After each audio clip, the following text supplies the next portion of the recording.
Nos ha preocupado en estas últimas semanas, en estos últimos días, información vinculada a la conclusión del ciclo lectivo presente, el inicio del próximo, pero claro, con una novedad. Quienes egresan del nivel primario tienen algunas dificultades para poder insertarse en el nivel secundario. ¿Por qué? Y porque habría más egresados que bancos disponibles. Esto surgió a partir del contacto con la comunidad educativa en Rincón, por ejemplo, se habló de casi 200 casos, pero bueno, esto no pareciera ser privativo de Rincón, sino probablemente tal vez una realidad en distintos puntos de la región. Pero queremos corroborar, en todo caso, este dato. Está con nosotros Marisabel Granda, que es consejera en el Consejo Provincial de Educación por el gremio técnico. Marisabel, ¿cómo te va? Muy buenas noches, Agustín Amado soy. ¿Cómo estás? ¿Qué tal, Agustín? Muy buenas noches. Buenas noches a todos los televidentes y las televidentes. Muy bien. Bueno, esta situación, ¿en qué medida forma parte de las preocupaciones? ¿Cómo se puede dimensionar en realidad la falta de bancos para aquellos que egresan del nivel primario y se preparan para el ingreso a la secundaria en la provincia de Neuquén, Marisabel? Bueno, desde hace unas semanas viene siendo parte de los planteos que se vienen realizando en diferentes localidades como zonas más críticas. Vos mencionabas recién Rincón, también hubo muchas familias de Centenario, San Martín de los Andes, como zonas críticas donde se plantea esto. Digo, en algunos lugares la falta de vacantes se da principalmente en escuelas técnicas, de aquellas familias que eligen la técnica para cursar sus estudios secundarios, y en otros lugares como Rincón, que es el ejemplo que vos mencionabas, directamente es una falta de vacantes generalizada, es decir, más allá de los números, donde no está todavía definido cuántos son, hay relevamientos diferentes, pero sí la comunidad, las familias, nuestra seccional de Aten Rincón de los Sauces da ese número cercano a 200, que directamente egresan de la primaria y que no hay una comunidad como Rincón, con estudios ya de los propios organismos gubernamentales hechos sobre el crecimiento demográfico que va a tener la zona. Hay un solo CEPEM y 2 EPET. Hay otro CEPEM, pero que es de jóvenes y adultos, por lo cual aquellos chicos y chicas que egresan de la primaria no están en condiciones de inscribirse en el CEPEM de jóvenes y adultos. Por lo tanto, tienen el CEPEM 24, la EPET 16 y la EPET 24, y eso arroja que alrededor de 200, entre 150 y 200, sean estudiantes que no tienen lugar.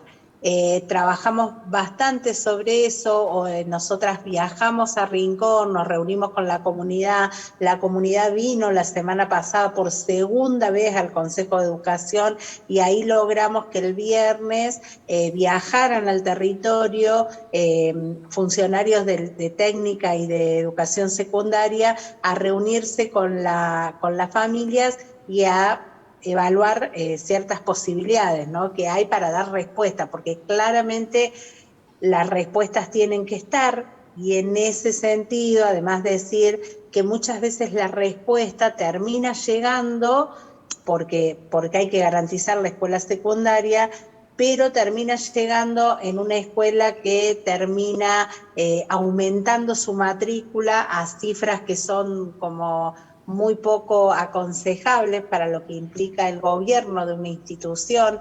Así tenemos escuelas técnicas con una matrícula enorme, tenemos escuelas que terminan funcionando en tráiler porque se crean escuelas pero no se construyen edificios a la par. Entonces, bueno, todo esto arroja números que tienen que ver y datos que tienen que ver con la falta de planificación educativa, que es el fondo de la cuestión, ¿no? ¿Cuántos son los estudiantes que no tienen banco en la provincia de Neuquén para ingresar al secundario? Vos decías recién, los números no son necesariamente coincidentes según las fuentes, pero sí hay una estimación. Sí, nosotros desde la Vocalía por la Comunidad se estaba haciendo un relevamiento sobre esto. Digo, hay algunas cuestiones que ya están resueltas, hay algunas localidades donde faltan técnicas, pero hay vacantes en media, pero había un relevamiento de alrededor de 1.500 estudiantes que estaban con un problema en la vacante. Sobre eso se está trabajando puntual, hay un gran trabajo de los equipos de supervisión, hay mucho trabajo de las vocalías, trabajando ahí con las familias, haciendo relevamiento, pero vuelvo a decir, hay que tener en cuenta estos datos. Cuando la respuesta surge, después que las familias, digo, se movilizan 2 veces desde Rincón a Neuquén, desde Centenario a Neuquén, con todo lo que implica organizar un día laboral, pedir un permiso, para buscar un banco en una escuela, para reclamar por un derecho que no está siendo garantizado. Digo, cuando las respuestas llegan tarde, no son respuestas acordes, ¿no? Entonces, esa situación, digo, seguramente estos 1.500 chicos en febrero van a tener garantizado el derecho a la educación, pero provoca inclusive en esos niños, niñas que terminan 7º grado, toda una situación de incertidumbre, de ver si la familia le dice que consiguió la vacante, si tienen que ir a un sorteo, si siguen con su grupo, ¿no? Porque hay un montón de cosas que se ponen en juego a la hora de definir algo tan importante en la vida de cada una y cada uno de nosotros como es a qué escuela secundaria vamos a ir, ¿no? Bueno, esto habla de la falta de previsión en educación que se refleja también en esto. No es en lo único, lamentablemente, pero también en esto. Marisabel, muchísimas gracias por estos minutos que nos ha dado tu tiempo. Muy amable. Muchas gracias, Marisabel. Gracias, como siempre, por el contacto. Muy bien. En algunos minutos vamos a hacer referencia, antes de cerrar Panorama, acerca de este caso, digamos, de fuerte impacto, que es este bebé neuquino que murió por golpes y abuso. En un ratito más vamos a hablar de esto y vamos a recorrer la portada de Mejor Informado, que hay un despliegue allí interesante respecto de esta situación que se ha dado. A propósito, digo, estábamos hablando de educación y queríamos hablar también de las infancias y de la preponderancia que tiene este sector de la población en las consideraciones. Vamos a hacer ahora un pase, vamos a saludar a Sandro Badilla, que ha sido designado recientemente ministro de Turismo de la provincia de Neuquén, y vamos a hablar de economía, vamos a hablar de la segunda actividad en importancia que tiene la provincia de Neuquén, como es el turismo. Sandro, muchas gracias por esta gentileza de darnos estos minutos, muy amable. Bueno, muy buenas noches. Agustín, muchas gracias por la invitación. Buenas noches a todos los televidentes. Me imagino que, yo no sé si ser ministro de Turismo ahora es como ser ministro de Energía, porque digo, el ministro de Energía tiene una cartera gorda, digamos, una cartera importante, una cartera imponente. Pero en este momento turismo también se presenta con expectativas más que atractivas por, digo, los niveles de reserva, por la expectativa que hay, la perspectiva, la proyección que hay respecto del turismo. Viene de la FIT, viene de la Feria Internacional de Turismo en Buenos Aires. ¿Cuál es ese escenario? ¿La economía de Neuquén se reactiva de la mano del turismo también? Bueno, en primer lugar, es una gran responsabilidad conducir la cartera de turismo. Como lo decías, Agustín, es la segunda economía en importancia a nivel provincial y la tendencia es que esa participación dentro del movimiento económico de la provincia de Neuquén siga creciendo, ¿no? Estuvimos, como lo decías, el fin de semana en la Feria Internacional de Turismo en Buenos Aires, que se volvió a hacer luego de un año de parate por la pandemia en el 2020, y la verdad es que estuvimos con el gobernador de la provincia allí en la inauguración y con el ministro de Turismo y Deportes de la Nación, Matías Lamens, y la verdad que el clima que se respiraba allí era de mucho optimismo. Y también en el stand de la provincia del Neuquén, en la que estaba representada toda la oferta del turismo provincial, con representantes del sector público y privado de los distintos destinos turísticos y localidades turísticas de nuestra provincia.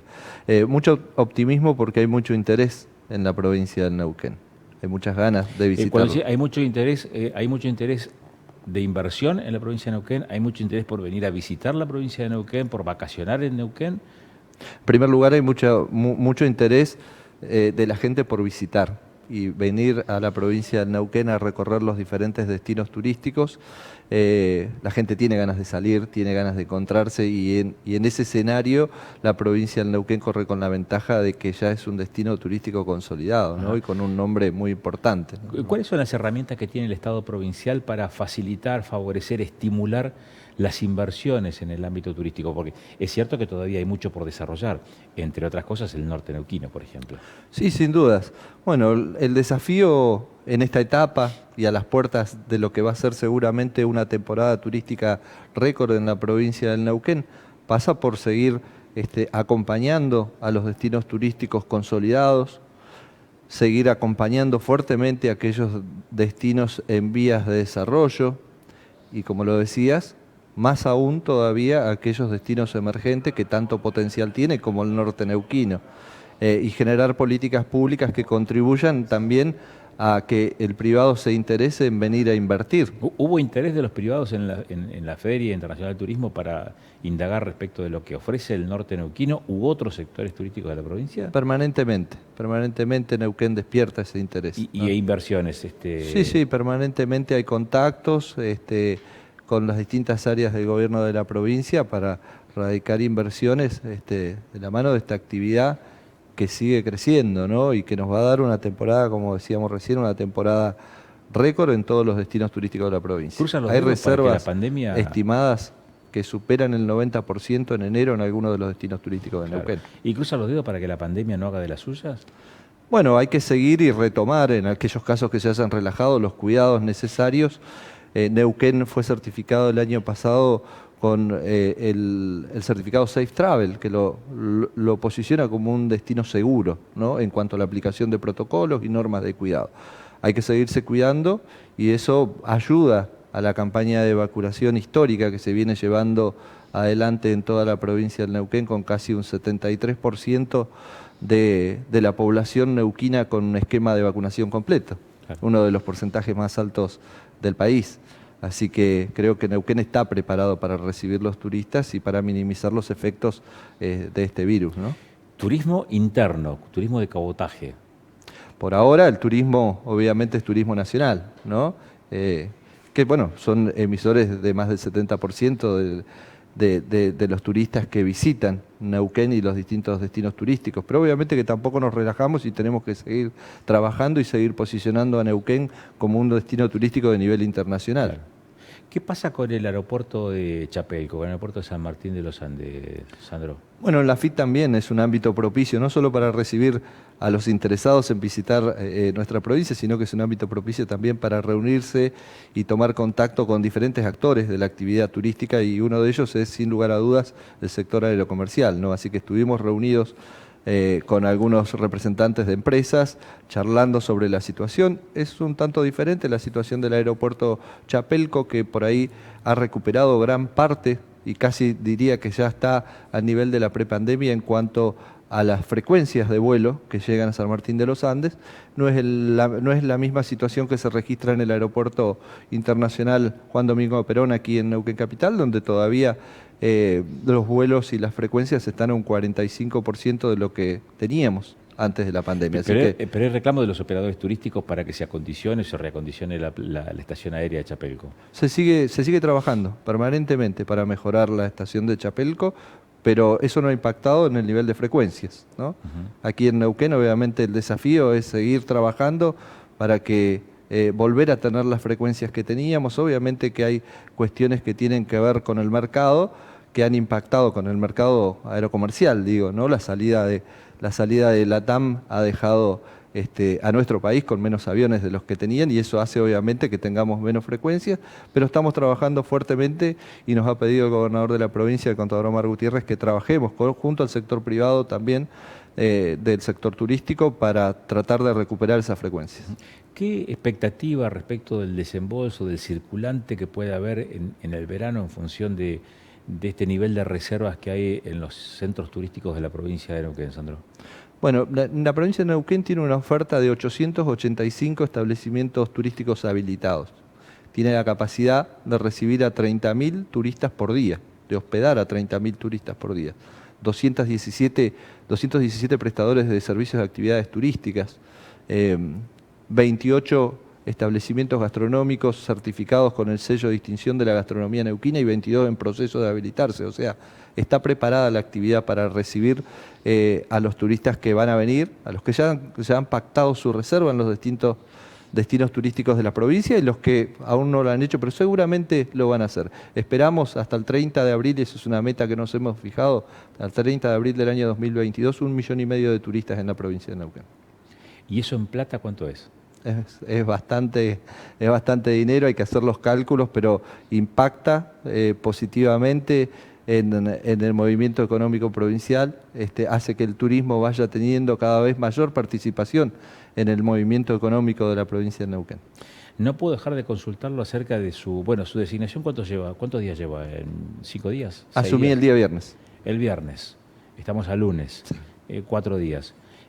¿Resolvió el tema de la licencia, la renuncia, lo que se había planteado ahí en Pehuen o no? Sí, para mí está resuelto. Obviamente que hay que estar atentos porque algún sector de la oposición política allí en Villa Pehuen ha planteado, por lo menos mediáticamente hasta ahora, que va a presentar algún recurso. Nosotros estamos muy tranquilos porque lo que hicimos está amparado en lo que marca la Ley 53 y la Constitución Provincial. Pedimos una licencia por tiempo indeterminado aún porque no lo sabemos, en mi cargo de intendente, y el Consejo Deliberante la aprobó. Así que estoy de licencia y el Ejecutivo Municipal está interinamente a cargo de Carmen Cordero, quien ejercía la presidencia del Consejo Deliberante y que es una persona con la cual venimos trabajando hace muchos años en la gestión municipal y que tiene la responsabilidad de darle continuidad en este momento a este proyecto político que estaba muy cercano a cumplir los 10 años en Villa Pehuen. Caramba. Bueno, muchas gracias por esta gentileza, Sandro, muy amable. Muchísimas gracias, Agustín. Bueno, mira, nosotros vamos a tomarnos unos minutos ahora. Yo te pediría si podemos irnos a la página de Mejor Informado, porque allí hay información que a nosotros nos preocupa sobremanera y está relacionada con este caso de abuso de un niño. La autopsia reveló que este bebé neuquino murió por golpes y abuso. Es el informe preliminar que informó o que dio los detalles de este deceso. Son traumatismos diversos y lesiones compatibles con un delito contra la integridad sexual. Estamos hablando de una criatura, un nene de algunos meses de vida. El hecho sucedió en Neuquén. Estamos hablando de un nene de 14 meses que fue llevado por su padrastro a la guardia del Hospital Heller sin signos vitales. Según informaron, tanto el papá como la mamá no se mostraron conmovidos al conocerse que el bebé había fallecido. Vecinos del barrio 7 de Mayo se manifestaron donde está la casa en la que vive la madre del niño, con la amenaza de hacer justicia por mano propia. Bajo el tema "Queremos saber dónde están los otros chicos". El caso fue derivado al Ministerio de Salud y a la zona metropolitana, y en la investigación interviene la justicia y la policía. El fiscal Andrés Azar es quien lleva adelante esta causa. Es una causa que como te decíamos, ha conmovido a la sociedad neuquina, que sin lugar a dudas tiene también repercusiones a nivel, y si no lo tiene lo va a tener a nivel nacional, porque estamos hablando de un hecho de características inusuales, en donde ya se conoce parte de ese informe preliminar de la autopsia y que da cuenta de traumatismos varios y lesiones compatibles por un delito contra la integridad sexual. Hoy se vivió un ambiente bastante caliente, bastante caldeado alrededor de la vivienda en la que vive la madre y los hermanos de este nene que murió. Rubén Boggi, que es el director editorial, hoy escribió que los vecinos del barrio 7 de Mayo, donde está la vivienda en la que vive la madre del nene que murió en el Hospital Heller, abusado y violentado, según las fuentes consultadas por mejorinformado.com, se agruparon en torno a ese lugar con la amenaza de hacer justicia por mano propia y al mismo tiempo un dramático reclamo. Queremos saber dónde están los otros chicos. A ese lugar, que hierve de indignación, llegó la policía para intentar frenar cualquier intento de violencia concreta. Los vecinos aseguraron que se quedarán hasta cuando sea necesario, pero quieren saber. Una mujer que comanda el merendero del barrio dijo que el padrastro o pareja de la madre del niño lo fue a buscar una vez a ese lugar, afirmando que era el tío. Yo pedí ayuda por este caso sin resultado porque antes murió otro nene, dijo. Y ese otro niño aseguran que tuvo también un temprano final en la misma zona. Los vecinos revelaron además que la mujer de esta historia tuvo una nena y 3 nenes, entre ellos el que murió este lunes. Tiene un bebé de 2 meses, esos niños dicen están ahora con la abuela. La situación es tremenda por el grado de inseguridad que habría para esos niños. Otro dato clave, dicen que iban al merendero todos los días y que dejaron de ir cuando empezaron a dar charlas sobre abuso. El tema hoy forma parte de uno de los títulos más destacados en el portal de noticias de Prima Multimedios, mejorinformado.com, con el despliegue de esta información y los detalles de este hecho que seguirá dando que hablar en el transcurso de los próximos días y que pone nuevamente el acento en la preponderancia, en las acciones, en las políticas que tienen que ver con las infancias, que tienen que ver con los mecanismos a los que se puede apelar cada vez que hay una situación de estas características, con la actitud, con la disposición actitudinal de aquellos que toman conocimiento de situaciones de estas características, por el motivo que sea, porque están en vinculación con la institución educativa a la que asisten, porque están relacionados con un merendero, con un comedor, en donde también pueden estar vinculados, o porque forman parte simplemente de una institución que tiene algún tipo de acceso, algún tipo de vinculación con estas familias o con esos sectores, y con esta en particular, que le permite detectar las características de este caso y actuar en consecuencia. Ha sido tarde, en este caso, ha sido tarde, porque el desenlace de este hecho es irreversible, porque esta situación es indignante, pero además porque amerita poner el foco sobre todos aquellos mecanismos institucionales que permiten advertir estas situaciones, corregirlas, actuar en tiempo y además a la justicia intervenir y deslindar las responsabilidades pertinentes. Seguramente de este tema vamos a hablar en próximas ediciones. Nos estaremos encontrando dentro de una semana aquí en Panorama, como siempre, los lunes a partir de las 22 en Canal de Noticias 24/7. Muchas gracias.